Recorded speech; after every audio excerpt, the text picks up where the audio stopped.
Hello my YouTube family. Welcome back to my channel. చాలామంది వేరే stories గురించి అడుగుతున్నారు. ముందు 'మ్యాడ్లీ ప్రేమ పల్లకి' అయిపోయిన తర్వాత అవి కూడా ఇస్తాను. 'ప్రేమ పల్లకి' పార్ట్ 135. ఆ రోజు రాత్రి అందరూ పడుకోడానికి మేడ మీదకి వెళ్ళడంతో వంశీ కూడా వెళ్తూ ఉంటే, బావా ఒక్క నిమిషం అన్న గొంతుకి వెనక్కి తిరిగి చూశాడు. సత్య మాట్లాడాలా వద్దా అన్నట్టు అటూ ఇటూ చూస్తూ ఉంటే, ఎందుకు పిలిచావు చెప్పు అన్నాడు నవ్వుతూ వంశీ. అది "అ- ఆల్ ది బెస్ట్" అంది. దాంతో వంశీ నవ్వుకుంటూ, నాకు వినిపించలేదు సత్య అనగానే, ఆల్ ది బెస్ట్ బావా, గాయాలు చేసుకోకుండా పోటీల్లో విన్ అవ్వాలని కోరుకుంటున్నాను అని అంది. నాకు వినిపించట్లేదు సత్య అని వంశీ అనగానే సత్య బుర్ర గోక్కుంటూ వాళ్ళ మధ్య ఉన్న 10 అడుగుల దూరాన్ని 2 అడుగుల్లో చేసేసి ఆల్ ది బెస్ట్ బావా అని అంది.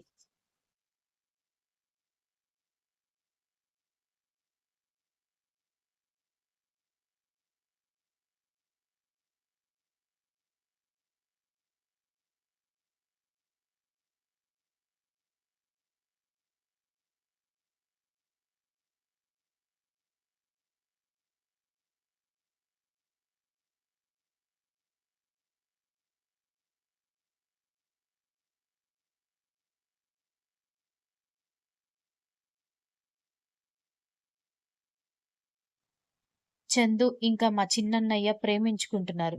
ఆ రోజు అక్కడ వాళ్ళిద్దరూ క్లోజ్‌గా ఉండడం చూస్తే నువ్వెక్కడ గొడవ చేస్తావేమోనని భయం వేసి నిన్ను డైవర్ట్ చేయడం కోసం ఐ లవ్ యూ చెప్పాను. కానీ ఆ రోజు నాకు ఆ ఉద్దేశం లేదు. కానీ ఇప్పుడు అని అంటున్న సత్యని పక్కకి జరిపేసి వెళ్ళిపోవడంతో సత్యకి గుండె ఆగినట్టుగా అనిపించింది. వెళ్ళిపోతున్న అతన్ని పట్టుకుని, బావా నేను కావాలని నీ మనసుతో ఆడుకోవడం కోసం అలా చేయలేదు. జస్ట్ నీకెలాగో నేనంటే ఇంట్రెస్ట్ లేదు కాబట్టి నా మాటల్ని లైట్ తీసుకుంటావు, లేదంటే తిట్టి ఊరుకుంటావనుకున్నాను కానీ, ఇంత సీరియస్‌గా తీసుకొని నా మీద ప్రేమ పెంచుకుంటావని నేననుకోలేదు. ఇప్పుడు మనస్ఫూర్తిగా నేను నిన్ను ప్రేమిస్తున్నాను అంది. ఇంక నువ్వు చేసిన డ్రామాలు చాలు సత్య ప్లీజ్. నువ్వు చేసిన తప్పు కప్పిపుచ్చుకోవడానికి లేని ప్రేమని నటించాల్సిన అవసరం లేదు. నేనేదో అనుకుంటానని, ప్రేమిస్తున్నానని నీ ప్రేమ నా మొహాన బిచ్చం వేయాల్సిన అవసరం లేదు అని అన్నాడు వంశీ. అలా అంటున్న టైంలో అతని కళ్ళు ఎర్రబడి కనిపించడంతో అవి బాధతో అతను కన్నీళ్లు దిగమింగుకోవడం వల్ల వచ్చిన ఎరుపు అని అర్థం కావడంతో సత్య బాధపడింది. నిజం చెబుతున్నాను బావ, నాకు ప్రేమ లేకపోతే నువ్వు ఆ సర్పంచ్ కూతురుతో తిరుగుతుంటే నాకెందుకు కోపమొచ్చేది? నేనెందుకు కుళ్ళుకునేదాన్ని? నన్ను తప్పుగా అర్థం చేసుకోవద్దు బావ. ఒక్కసారి నేను చెప్పేది అర్థం చేసుకోవడానికి ప్రయత్నించు. ఆమె ఎంత నచ్చచెప్పడాలని చూస్తున్నా వంశీ ఏం పట్టించుకోకుండా పైకి వెళ్ళిపోయాడు. దాంతో సత్య ఏడుస్తూ కూర్చుంది. ఇంకా పైకి రాలేదేంటి? కింద పడుకుంటావా? అంటూ పైనుంచి రేవతి పిలుపు వినిపించేసరికి, అవును మమ్మీ. నేను కింద పడుకుంటాను. పైన దోమలు కుడుతున్నాయని డోర్ క్లోజ్ చేసుకుని రూమ్‌లోకి వెళ్లి మంచం మీద పడిపోయి ఏడవడం మొదలుపెట్టింది సత్య. ఆ రోజు రాత్రంతా సత్య ఏడుస్తుంటే ఆమె చేసిన మోసం గురించి వంశీ ఆలోచిస్తున్నాడు.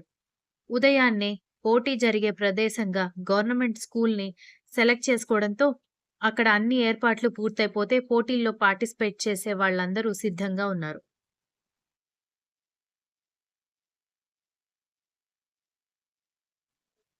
వంశీ వాళ్ళందరికీ గెలుపు దక్కకపోయినా గాయాల పాలవ్వకుండా ఉండడం కోసం పూజ చేసి ప్రసాదం ఇచ్చి హారతిచ్చారు ఇంట్లో లేడీస్. సిద్ధు పిలిపించిన వాళ్ళు, శత్రువు పిలిపించిన వాళ్ళు జనాల్లో కలిసిపోయి వంశీ, శక్తి వాళ్ళ ఫోటోలు ఒకసారి చెక్ చేసుకుని వంశీ వాళ్ళ కోసం వెయిట్ చేస్తున్నారు. ఇంట్లో పూజ అయిపోవడంతో వెళ్దాం పద అని కిరణ్ పిలుస్తూ ఉంటే, వామ్మో మాకు ఆటల పోటీలంటే భయం బాబు. వచ్చిన పిల్లలకేమైనా అవుతుందని మధ్యలో ఏడ్చి వాళ్ళని తీసుకొచ్చేస్తే మళ్ళీ మీరే తిడతారు. మేం రామని, మైథిలి, మహి, రేవతి ఇంట్లోనే ఉండిపోతే హైందవి, గిరీష్ అమ్మాయిలందరూ బయలుదేరారు. సత్య ఎంత మాట్లాడ్డానికి ప్రయత్నిస్తున్నా వంశీ పట్టించుకోకుండా వెళ్ళిపోయాడు.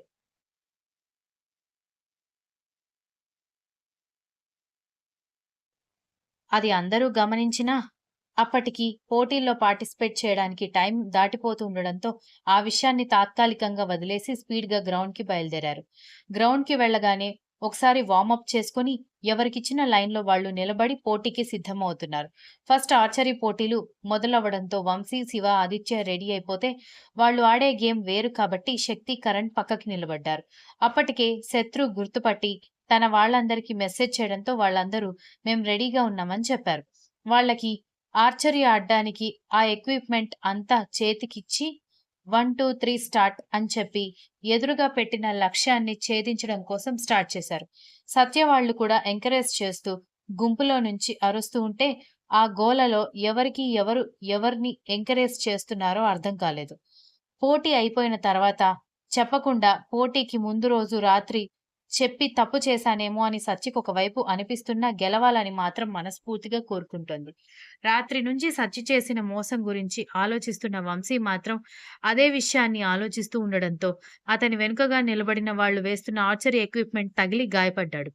అవి బాగా కొత్తగా ఉండడంతో వంశీ చర్మాన్ని గాయపరిచి వెళ్ళేసరికి అందరూ కంగారు పడితే కిరణ్ అరుస్తూ ఆపబోయాడు. ఇంకా టైముంది అప్పుడే వద్దు అన్నట్టుగా వీర్ అన్నని ఆపేసరికి వాడికి గాయమైందిరా! మళ్ళీ సెప్టిక్ అవుతుందేమోనని కిరణ్ కంగారు పడుతున్నా వీర్ అసలు కిరణ్‌ని కదలనివ్వలేదు. సత్య, దితి, ధృతి, చందన కళ్ళల్లో నీళ్లు ఒక్కసారిగా దూకితే వాళ్ళు కూడా పరిగెత్తబోయారు కానీ అక్కడ అందరూ మగవాళ్ళున్నారు.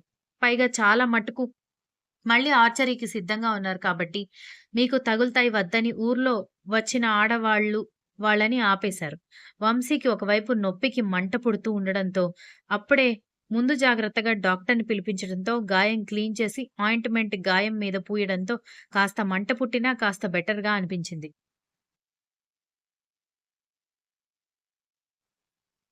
Are you sure? మీరు ఈ పోటీలో ఇంకా కంటిన్యూ అవ్వగలరా? అని అడుగుతూ ఉంటే, ఫస్ట్ రౌండ్‌కి నేను వెనకడుగు వేయలేను. It's okay. నేను మేనేజ్ చేయగలను అని వంశీ చెప్పాడు. ఆదిత్య, శివ కూడా కన్విన్స్ చేయడానికి ట్రై చేసి వంశీ వినకపోవడంతో వాళ్ళ ఎక్విప్‌మెంట్ రెడీ చేసుకున్నారు. ఒకవైపు నొప్పి చంపేస్తూ ఉండడంతో, సత్యం మీద ఉన్న కోపంతో మొండిగా ఆడ్డంతో, అది కరెక్ట్‌గా మధ్యలో పాయింట్ మీద తగిలేసరికి అందరూ క్లాప్స్ కొట్టి వంశీని ఎంకరేజ్ చేస్తుంటే, మళ్ళీ ఫస్ట్ రౌండ్‌లోనే ఇంకొకసారి రెడీ అయ్యారు అందరూ. ఆర్చరీలో 3 రౌండ్స్, కబడ్డీలో 3 రౌండ్స్ ఉన్నాయి. ఆ ఊరి ఆచారం ప్రకారం రౌండ్‌కి 3 అవకాశాలు. 3 సార్లలో ఒక్కసారి కరెక్ట్‌గా కొట్టగలిగినా రెండో రౌండ్‌కి వాళ్ళు ఉత్తీర్ణత పొందినట్టే. 3 సార్లు ఓడిపోతే ఫస్ట్ రౌండ్‌లోనే వాళ్ళు ఓడిపోయినట్టుగా పరిగణించి పోటీలో నుంచి తీసేస్తారు. ఫైనల్‌గా ఏమైనా ఛాన్స్ ఉంటే ఇస్తే ఇవ్వచ్చు. కబడ్డీ కూడా అలాగే ఆర్గనైజ్ చేయాలని డిసైడ్ చేసుకున్నారు. ఫస్ట్ రౌండ్‌లో మొదట 2 అవకాశాలు వంశీ, ఆదిత్య, శివ సక్సెస్‌ఫుల్‌గా కంప్లీట్ చేసి మూడో దానికి రెడీ అయ్యారు. 2 సార్లు వాళ్ళు గోల్ కరెక్ట్‌గా కొట్టగలిగారు కాబట్టి ఈసారి గురి తప్పినా సమస్య లేదు. కానీ వంశీ వాళ్ళు మాత్రం ఈసారి కూడా గురి తప్పకుండా కొట్టడంతో కరతాళ ధ్వనులతో ఆ గ్రౌండ్ అంతా నిండిపోయింది. అందరూ పక్కకెళ్ళేసరికి వంశీకి ఈసారి కంప్లీట్ ట్రీట్‌మెంట్ చేసి కట్టు కూడా కట్టి, మరొకసారి అతను ఆడుతాడా లేదా అని కన్ఫర్మ్ చేసుకొని నెక్స్ట్ రౌండ్‌కి వాళ్ళు క్వాలిఫై అవ్వడంతో కాస్త బ్రేక్ ఇచ్చారు. సత్య ఇచ్చిన వాటర్ వంశీ తీసుకోకపోవడంతో దితి, ధృతి, చందనకి డౌటొచ్చింది. సత్య కన్నీళ్లు పెట్టుకోవడం చూసి వాళ్ళు అనుమానం ఇంకా పెరిగితే, "ఏమైంది? అన్నయ్య నువ్వు ఏమైనా గొడవ పడ్డారా?" అని అడిగింది దితి. సత్య పక్కనే కిరణ్ వాళ్ళు ఉండడంతో పక్కకి తీసుకువెళ్లి కుళ్ళి కుళ్ళి ఏడుస్తూ "నేను చాలా పెద్ద తప్పు చేశాను" అని అంది. "ఏమైందో చెప్పవే? మాకు కంగారుగా ఉందని" చందన అనడంతో శివ, చందన గడ్డిమేటు దగ్గరగా ఉన్నారు. అది చూడకూడదని తొందరపడి వంశీకి ముద్దు పెట్టి "ఐ లవ్ యూ" చెప్పడంతో ఆ తర్వాత ఆ విషయం చెప్పకుండా అదే డ్రామా కొనసాగించడం, వంశీ తనని ప్యూర్‌గా లవ్ చేయడం, ఇవన్నీ చెప్పడంతో "ఏంటి? అంటే మీరు నిజంగా లవ్ చేసుకోలేదా?" అని ముగ్గురు షాకయిన గొంతులతో అడిగారు. "ఇప్పుడు మీ అన్నయ్య అంటే నాకు చాలా ఇష్టం. అప్పుడు అనుకోకుండా చెప్పానని అనుకున్నాను కానీ, అది నా మనసులో ఉంది కాబట్టే బయటకొచ్చిందని నాకప్పుడు అర్థమయింది. కానీ బావ అర్థం చేసుకోవట్లేదు" అని అంది. "తప్పు చేశావు సత్య. చాలా పెద్ద తప్పు చేశావు. అన్నయ్య గురించి తెలిసి కూడా చాలా పెద్ద తప్పు చేశావు. చింటూ అన్నయ్య, ఆదిత్య అన్నయ్య, చివరికి శివ కూడా పొరపాట్లని క్షమించి వదిలేస్తారు కానీ, శక్తి బావ, వంశీ అన్నయ్య ఎంత మొండిగటాలో మనకి బాగా తెలుసు. నువ్వు తన మనసుతో ఆడుకున్నావని గట్టిగా నమ్ముండొచ్చు అన్నయ్య" అంది దితి.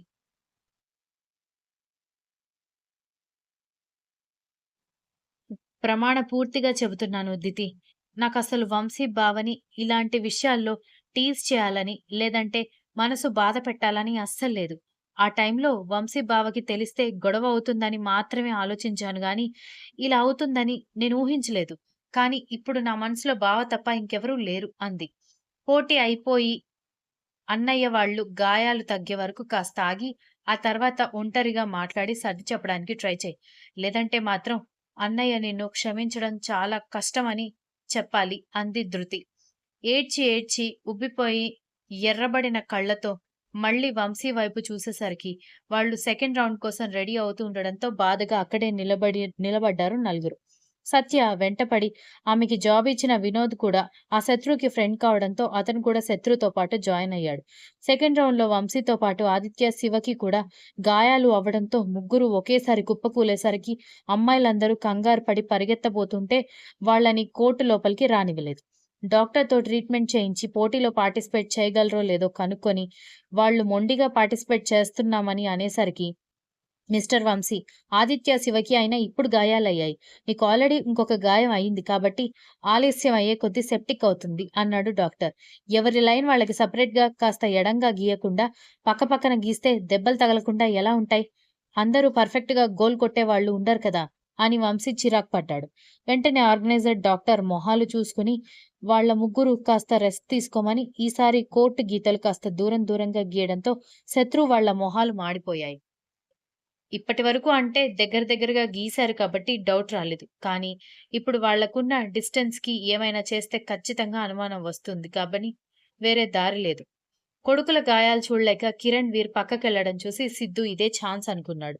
వీర్, కిరణ్ ఇద్దరూ సిద్ధు మనుషులకి వాళ్ళ స్టైల్‌లో బుద్ధి చెప్పి నిలదీశారు. వాళ్ళు సిద్ధు పేరే చెప్పారు. ఆల్రెడీ అదే అయ్యుండొచ్చని వాళ్ళకి తెలిసినా మరొకసారి కన్ఫర్మ్ చేసుకోడానికి అడిగి, అప్పటికప్పుడు పోలీస్ కంప్లెయింట్ ఇచ్చి పక్క ఊరి నుంచి పోలీసులు రావడంతో సిద్ధు మీద కంప్లెయింట్ ఫైల్ చేశారు.